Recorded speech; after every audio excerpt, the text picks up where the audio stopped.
Hello, everybody, and welcome to today's session on AI-driven orchestration and management in cloud-native networks. AI has been something of a buzzword in telecoms for a while now, but its impact on the industry has only really just begun to crystallize into tangible applications. I think arguably the most compelling application in telco AI is network orchestration and management. I think this has got the potential to greatly improve the user experience, reliability, and energy efficiency across the telco world. Telco network operations have already spent a number of years integrating technologies, particularly machine learning tools, to improve various parts of the network. But most of them have told us that they've only really just scratched the surface on this. And we expect the pace of adoption to accelerate now, bringing a new level of impact to the sector over the rest of the decade and beyond. So today we're going to explore the intricacies of embedded telco AI across every layer of the telco network to enable more agile, dynamic decision making. And we're going to ask, as more and more applications are being moved to the cloud in particular, what are the key challenges and opportunities of AI-driven network orchestration and management? So, introductions briefly. My name is Peter Boyland. I'm a principal analyst at Opensignal, the leading global carrier of independent insights into consumer connectivity experiences and choice of carrier. So, AI clearly has a role to play in improving this consumer network experience. So, we'll be watching developments in this area closely. I'm joined by Ajay Rajkumar from AT&T Labs. He's a principal member of the technical staff at AT&T Labs in network organization and RAN tech. His responsibilities include standardization and realization of an end-to-end open RAN architecture to achieve a greater level of automation and optimization. AJ is also the co-chair of the ORAN WG1 and ORAN operator advisory teams, and he's won a number of awards, including being named the top 10 inventors at Nokia Murray Hill.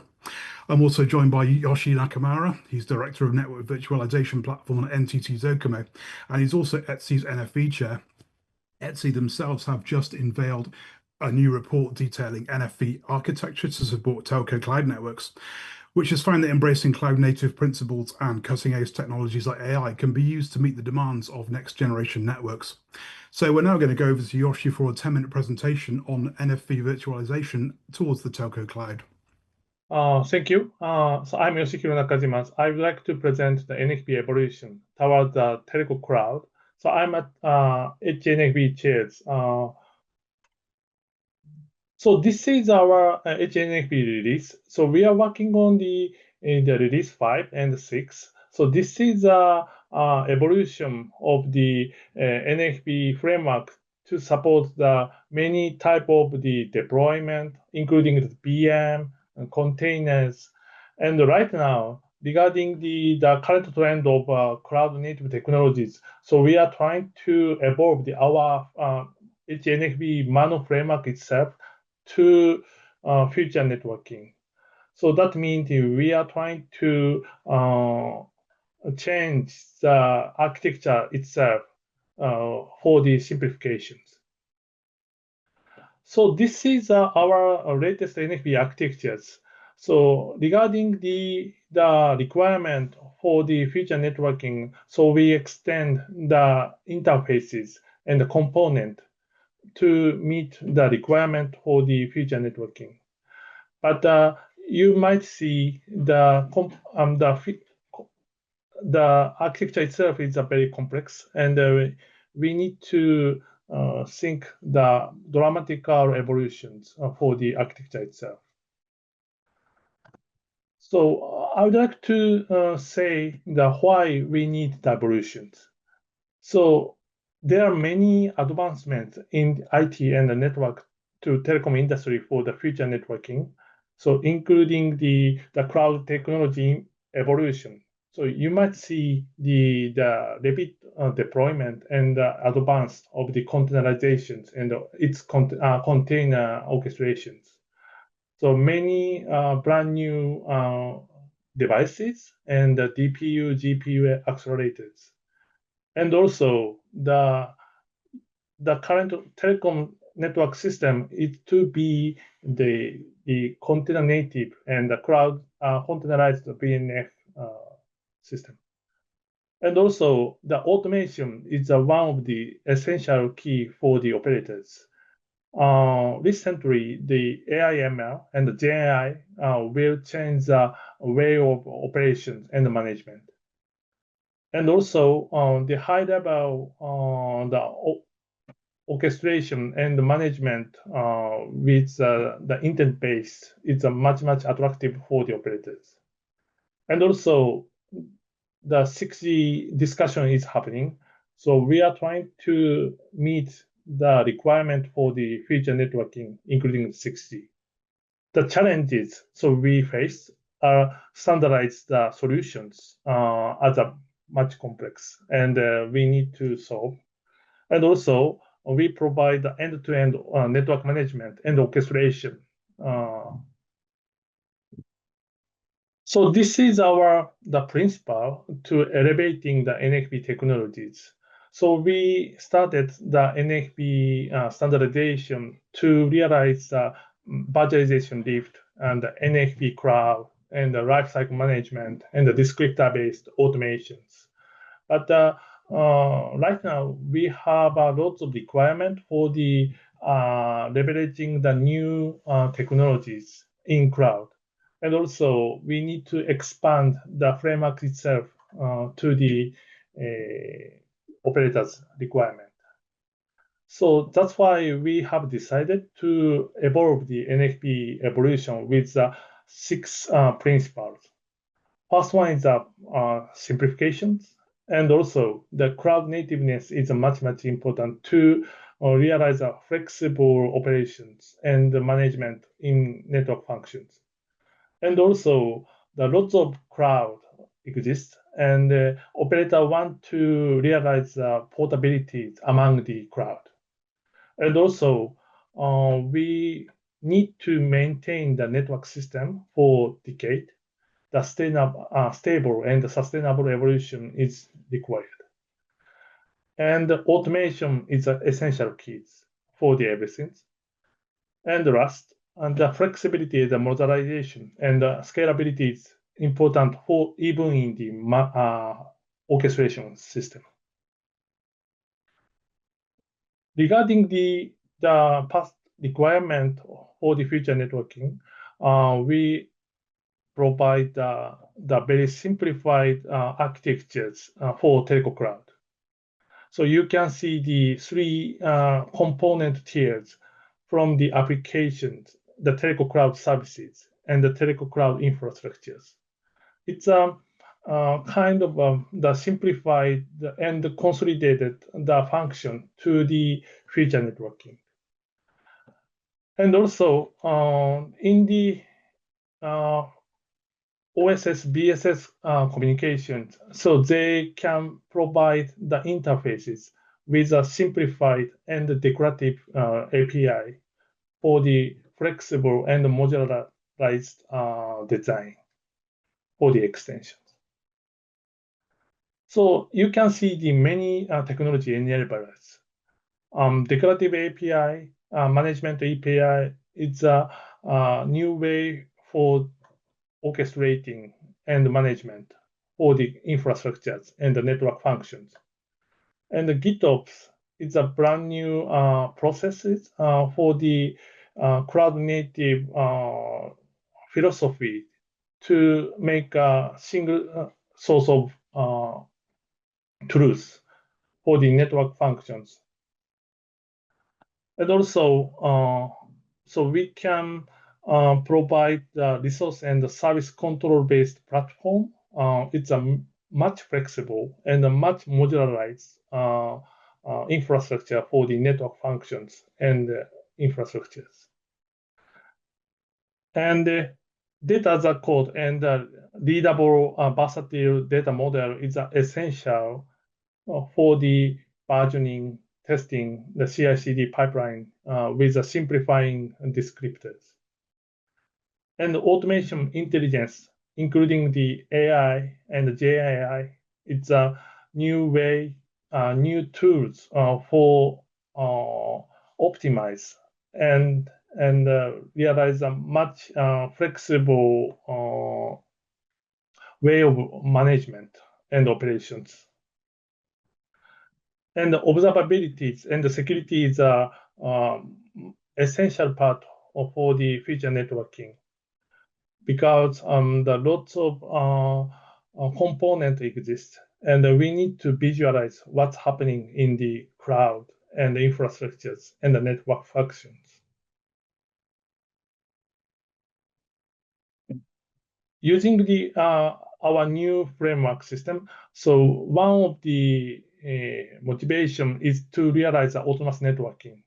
So that is AI native network management and operations. Right now, it's very difficult to automate everything from the day 0 to day 3, because lots of fragmented and manual operation are required. But in the future, thanks to the AI and the AI native design, every processes are automated. So, and the next second motivation is to realize decorative intent-driven network operations. In these cases, so right now we have a command by command and step-by-step approaches. So that means the traditional imperative way to deploy the network system. In the futures, so we expect the decorative way is much, much important to change the way of working in the telco. So in this decorative way, so we just say what to do, what achieve to instead of how to do. So you can see I want to realize the flexible and very easy to understand the system looks like to the system. The system generates automatically using the URL what to do for the infrastructures. Energy efficiency is much, much important. So because everything is virtualized, so that means the many components and the infrastructure can be managed for the sustainable network system. And you can control the everything with visualize the infrastructures, including the status and the consumptions of the energies. And also, thanks to the AI, so we can optimize the resources for the high efficient processing to realize a massive scale network system. So I would like to conclude my presentations. So HNFB is working on the evolution of NFB architectures. So that it's a simplified and decorative way to operations and management in infrastructures in telco. And also, we can reduce the integrations and infrastructures with a flexible deployment and scalabilities with a cloud native philosophy. So please join to the discussions to make the visible for the future telco architectures. Thank you. Thank you, Yoshi. That's really interesting. So we'll open the discussion now. Quite a general question first. Thinking about AI-driven network automation and its application, particularly in cloud-native networks, I mean, what are the latest developments that really excite you at the moment? AJ, do you want to take this one? Yeah, so I think I'll probably open up. I think the audience has already looked at what Yoshi mentioned from an ETSI NFV perspective as to what is being performed in the cloud native. I'll probably take the other side of it and talk about what the developments are in ORAN. And in ORAN, we talk about ultimately, this is for mobile networks, this is for the telco networks. And in ORAN, we are really enabling cloud native infrastructure but ultimately it needs to deploy network functions per domain, so RAN as well as core.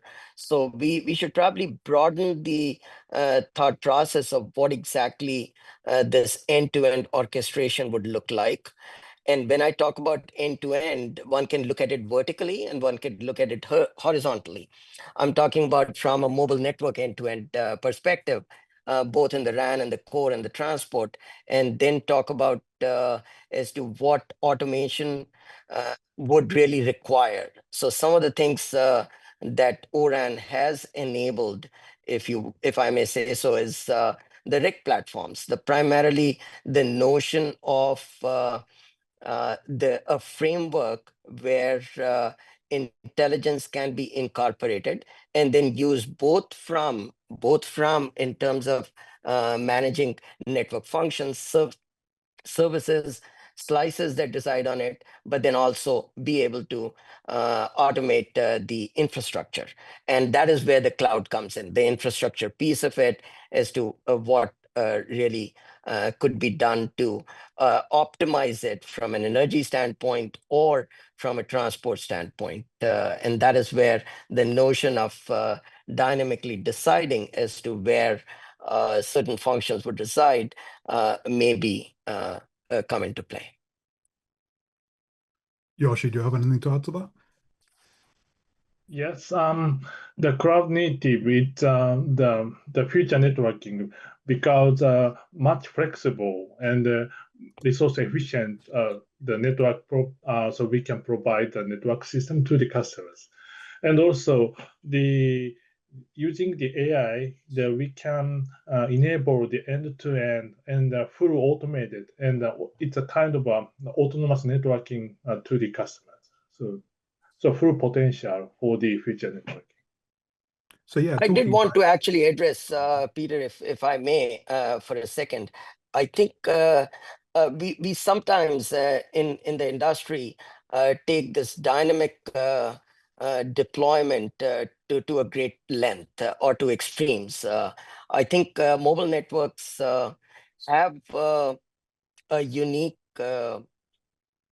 characteristic, I would say, that certain functions really need to be close to the users, and then certain other functions can really be deployed dynamically. But then again, because the resources really are really distributed, but still tethered to certain locations, I think it is not as dynamic as you would think, or as one may want to believe that yes, it is completely dynamic. It is not. So I think it needs to be kept in mind from that perspective as well. do you think any AI functions have the ability to improve this dynamism, or is it sort of set as it is at the moment? There are certain functions that definitely can be, and I think this is not something new. The concept has been thought that certain control functions or certain user plane functions could really be deployed more dynamically in the core versus the edge. I think that is a concept that we have really explored, but certain other functions really need to be much closer, because it ultimately boils down to as to what your transport capacity is, because nothing comes for free. If you put them dynamically and put them in the core, then yes, that traffic needs to be and that compute needs to be carried with the transport that is available. And transport doesn't come, either it is deployed or not deployed. I think that is how you have to think about it. Yeah, so you mentioned the edge briefly there. I mean, talking about multi-cloud and edge management, what do you think are the advantages of the AI-driven workload distribution, particularly in terms of cloud and edge functions? Yoshi, you want to take, and or I'll, yeah, go Yeah. ahead, please. Yes, so we are operating the extremely distributed network system, leveraging the public cloud, on-prem, edge, and it's a huge, and everything is so we can see the many failures in the network system, but we need to maintain the robust and stable communication service to the customers. So that means the AI has a great role to optimize and failover using the complicated the scenario using the past experience and the logs and the statistics. So that is a great potential for the full automated and the autonomous network to the customers. Okay, great. I mean, you mentioned sort of robust and stable networks, but there's obviously a security concern here in terms of opening networks up to new software and new functions. I mean, in terms of security and resilience, what do you think is the role of AI-powered threat detection and mitigation in multi-vendor networks, particularly? Yeah, of course, So I think, you can. Please. Sorry. no, go ahead, please. Go ahead. Go ahead, Yoshi. Sorry. Yes. So we can see the many the cyber attack news every day, and so we need to protect our network system from the cyber attack, and that means the lots of the attack, and we need to identify that the communication itself is normal or abnormal or attacked, and I think AI is a great tool to identify such the classification of this communication and protect our network system much robust and high with a short interruption to the our entire services. Ajay, anything to add? Yeah, so I think security and threats, they really need to be probably looked at in much more detail. I think one is threat to the infrastructure itself. And yes, those can come from one of the things that I think the industry has started talking about is that until now, I would say that the mentality, at least when we were trying to secure the core network or these data centers, was to protect the periphery. And once you've protected the periphery, you basically have protected what is inside that periphery. And that was the notion. That is why the security gateways were put in. Any interface probably would be encrypted, would be secured through a security gateway. And you would assume that, yes, that probably everything is secure. Now with smarter devices in play, so one is that threat always exists and would continue to exist. But then when you start talking about these devices, having the ability to really launch anything. So now it becomes that, in fact, the traffic could come inside through a protected, encrypted tunnel.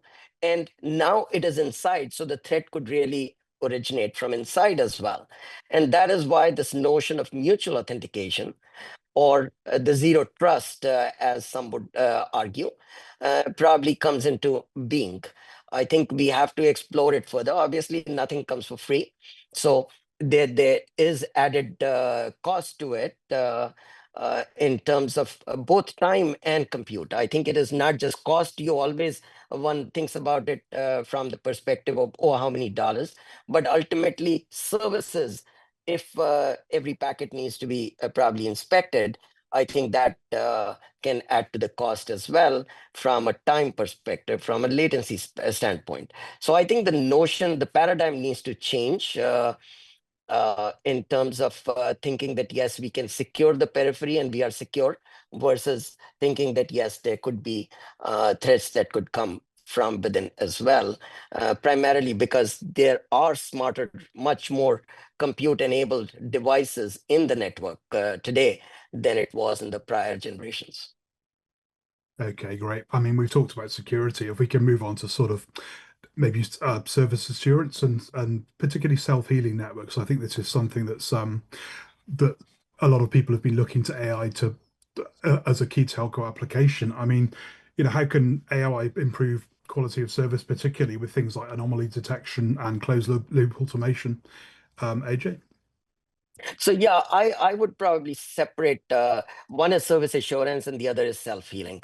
Service assurance, I think we start looking at it from a slicing standpoint. If you think about it, yes, you have certain SLAs defined for a particular slice.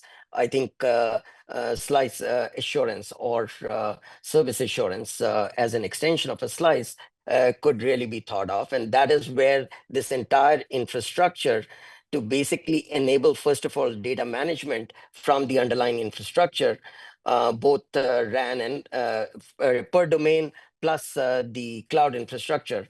I think one could think of getting that and trying to really look at the performance metrics and figuring out what those assurances would look like and how the network could be tailored to actually assure that. But self-healing is a separate piece in terms why I consider self-healing to be separate, primarily because there are catastrophic events that could enable self-healing to be done, or it could be from an optimization standpoint. I think from a general network optimization, not for a particular assurance piece. Yoshi, anything to add to that? Yes, I think the root cause analysis is one of the key the tool to identify for the high performance and robust network system to the customers. So because in the past the expertise knows how to find that, but it's the current mobile network system is so complicated. It's difficult to understand what behaviors. So we need to understand what counts what. So that means we can see the dependencies and the relationship between the parameters, the configurations, lots of complex scenario. So we can identify the root cause using the AI. So that is a great tool for the operations and design. Okay, great. We've had a question in the chat actually, which is related to interoperability. It's talking about the relationship between ETSI TM4 and the 3G GPP and that kind of thing. I mean, what do you think are the challenges and also the rewards of improving interoperability in these AI functions? Yoshi, do you want to start with this one? Yes, that is a good question. Currently, the lots of each organization define the reference architectures, and we need to find the gap between the several framework system to realize end-to-end automation system using also the information model. So we need to standardize for the much higher level analysis and AI ML processing to the much efficient operations and the design. AJ? So I think, but just strictly because you had asked for, obviously this multi-SDO interaction and interoperability, so as to say, is a very topical topic. I think we just had finished an ORAN and 3GPP workshop to really figure out as to how we would evolve and work together rather than fragment the industry as we go towards 6G. But I think from an AI standpoint, I think the first thing comes from how exactly the data management is done for the underlying infrastructure, as well as both from cloud as well as from the various network functions. Once the data management has been done, I think then the question becomes as to what, and I think I keep saying that AI ML, I think one has to really, even though they get clubbed together, but probably in the telco world, it is more the ML piece of it that gets used. So I think we have to really look at what the framework for lifecycle management of some of these ML algorithms would be, how the training would be done, how the inference would be done, and so on. I think those are the things that probably need to be aligned so that we do not have duplication and probably a fragmentation in terms of how exactly these models would be used and trained, and then finally utilized in the network for inferencing as well. Okay, I think we've got about 30 seconds left, perhaps. No, I'm being told we need to wrap it up, actually.